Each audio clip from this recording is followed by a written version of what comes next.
Sitting at the family table used to send shivers down my spine, especially with my dad around. Curious why? Allow me to shed some light. Those gatherings were far from pleasant, thanks to his peculiar and off-putting eating quirks. Instead of fostering warmth, dining with him left us feeling uneasy and on edge. The aftermath of each meal stirred up a whirlwind of emotions, confusion and guilt for not finding an escape from sharing a meal with him. Looking back, I can vividly recall the intensity and challenge of those habits. Hence, my choice to broach this subject today. In this segment, I'll explore 5 odd eating habits commonly linked with narcissistic tendencies. If you're intrigued by this topic, don't hesitate to hit the subscribe button. Before diving into the first habit, it's important to clarify that I'm not suggesting individuals with these eating habits are necessarily narcissists. It would be unfair to make such a broad statement, as everyone has their own quirks. Some may have unusual eating habits without displaying narcissistic traits. This differentiation is crucial. These behaviors serve as potential signs of narcissism, reflecting a craving for dominance, control, and validation. However, they shouldn't be used as standalone diagnostic criteria. It's essential to examine the broader context and view these habits as part of a larger behavioral picture. To start, let's talk about how they eat like animals. Before I go any further, let me make it clear. This isn't about animals. It's about how some people may act like animals. Imagine that they don't care about the other people who are eating around them and just keep chomping away without any manners. They make rude noises and don't cover their mouths, as if they're in a hurry to eat everything on their plate. They eat like it's their last meal, no matter how much or what it is, because quantity seems to be more important to them than quality. It really makes no sense. This is especially true for cerebral narcissists, who are as cut off from their bodies as a machine. They don't give a damn about how they look, smell, or feel in any other way. I asked my dad once how the food tasted, and what he said shocked me. It was like, what do you mean? What does taste mean? It was like the idea of taste was alien to him. Moments like these make me wonder if they can feel anything other than their own thoughts and feelings. I remember him telling me, throw me some cattle feed with a pinch of salt, and I'll wolf it down. For him, it doesn't matter. It's enough to just have something to eat. Now, you might want to admire how humble he seems. But I have to tell you, it's not humble at all. What he eats and how he cooks it. Really disgusting. The best part? Get ready for a fight if you dare ask for some peace and quiet while you chew. It's really annoying. Please quiet down for a moment. Or maybe close your mouth and chew.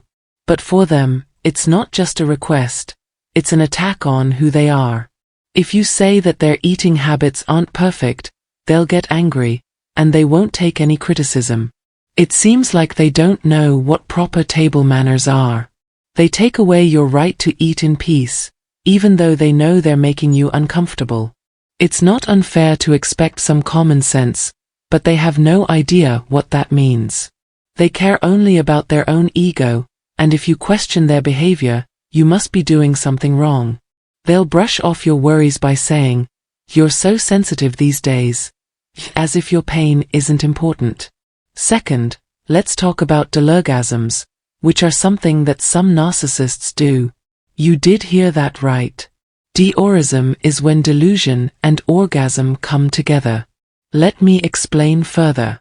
Think about this. While we ate, my dad would tell us stories about his successes. His face showed that he was enjoying the attention he was getting as we sat down at the table. As soon as the food was ready, he would start talking about his day and brag about how he had beaten someone at work or done something better. With each story, he would bask in the glow of how great he thought he was, his face shining with pride, entitlement, and selfishness. It was really strange that he insisted that he was always the hero of his own story. In every story, he was shown to be the winner, the hero, or the perfect main character. It didn't matter if the story seemed unbelievable or made up. In his mind, he was unbeatable and always came out on top. I came up with the word delogasm to describe this feeling because for these people, telling their stories of grandeur is like hitting a personal peak. It's like living out their dreams, and people who listen give them the approval they need. We loved his stories as kids and felt like we were part of the same dream. We saw him as the leader and paid close attention to everything he said. Even his selfish wife played her part by pretending to be interested in him to boost his ego and keep up the appearance that he was better than everyone else. Third, let's talk about another bad eating habit some narcissists have: being too careful and trying to be perfect. This isn't a normal case of bad table manners. Narcissists, on the other hand, are very controlling, even when it comes to simple things like eating. Not only how they eat, but also how everyone else does. Not just being nice, they want people to follow their carefully thought-out rules. They control everything about your meal, from the angle of your spoon to the speed at which you chew. It's like being in a show where everyone is watching your every move. Anytime they don't follow the plan, they get scolded right away. It's not just their meal that you're disturbing, it's also their big show. You're supposed to do your part perfectly, without showing any personality. It's making me choke. You're not allowed to be yourself, you're just a part of their show. And if you dare to claim your independence, you are quickly reminded of your place in their carefully planned world. Not about style or grace, it's all about power and control, nothing else. These narcissists get pleasure from making other people do what they want, treating them like puppets in their perfect puppet show. They use food trickery as a fourth way to show they are in charge. It's a very sneaky strategy that gets to the heart of things. What do? They mess with your mind with your food. They could limit your portions, say things that make you doubt your choices, or even suggest that you're eating in a bad way. They made you look like the bad guy and made you feel bad for just taking care of yourself. And sometimes the way they do things is just plain weird. In the name of taking care of you, they snatch food off your plate and put it back in the pot for no reason. My dad used this modest but weak form of power play all the time with my mom and sister. They felt put down and unimportant afterward. They might also force feed you, which is an invasive act that makes you feel violated and helpless. I remember very clearly a time when I wasn't hungry at all, and my failure to eat made him very angry. It hurt him personally and made fun of his power, he thought. I told them, I'm not hungry, but they didn't listen. It's a scary reminder of how much power they have over your life, even the most basic things like what you eat. I told him, I'll eat later, but he tightened his hold on my neck. He made a ball of food in his hand and pushed it into my mouth with force, as if I were nothing but a trash can. It felt like I was drowning, and I soon threw up. But instead of making me feel better, he hit me, as if my automatic response were a choice to be rude. It was silly. They look at everything, even at the dinner table. Even though they act like they don't care, they are watching every bite you take and are ready to attack at the smallest deviation from what they expect. No matter what, if you leave anything unfinished, they will be very angry and call you selfish and useless. Think of those less fortunate, they'll tell you, making you feel bad for having preferences or believing in yourself. Their egos won't let you have off days or times when you don't want to do something. They have never heard of the idea of being flexible. They may waste money carelessly, but it is absolutely forbidden to talk about their excesses. Anything that causes them a small amount of trouble turns into a chance to get paid, taking full control of the situation.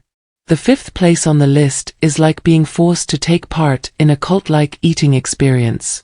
My dad made sure we all ate together because he knew how important it was for families to eat together.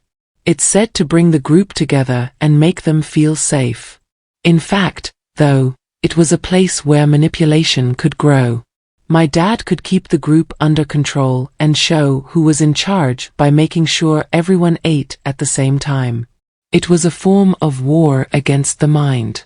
It wasn't possible to refuse to eat these meals with other people. That would be seen as leaving the family unit and betraying them. It would leave them open to being manipulated and scared because they would have no one to target. Narcissists hate being left out or left alone. They need to be noticed and accepted, and if you show them that you don't want to be around them, they will get angry. Not going to eat with them was like breaking a promise, going against an unspoken deal. No matter how late they were or how they didn't care about your needs, you had to follow their rules. Tell me your story. Anyone who wanted to eat had to eat with my family, even if they didn't want to. This is something that really happened to me. This made me understand how many other people have problems with their relationship with food. Some people don't do it at all, while others do it when they're mad. Some people even develop eating disorders like anorexia because they connect food with bad feelings. Can you connect to any of these bad eating habits that narcissists spread? Tell us about your events in the space below. You never know. Other people who have been through the same things might find comfort in your story. I need to share some important news before I end. Thanks a lot for listening. Let's keep going on the path to healing together until next time.